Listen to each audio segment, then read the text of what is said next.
I've actually heard from a few different clients the hesitation that they have about giving a toast. A toast is your sort of quintessential public speaking opportunity, hence Toastmasters. But I think that there are times in one's life that you have to give a really important toast. So why not practice when there's absolutely no expectation of you giving a good toast at all? Just surprise everybody. Be at dinner with your family and raise your glass and say, "Kids, I'd like to make a toast. Here is to having a fantastic weekend together."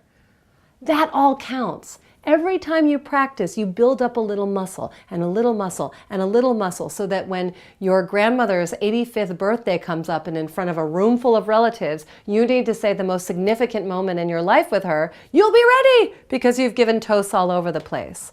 Now, it may seem a little awkward at first, but remember, try it when there's absolutely no stakes. Tiny stakes. You can think about what you want to say in advance so you're not even nervous about, oh, what am I going to say in this weird moment?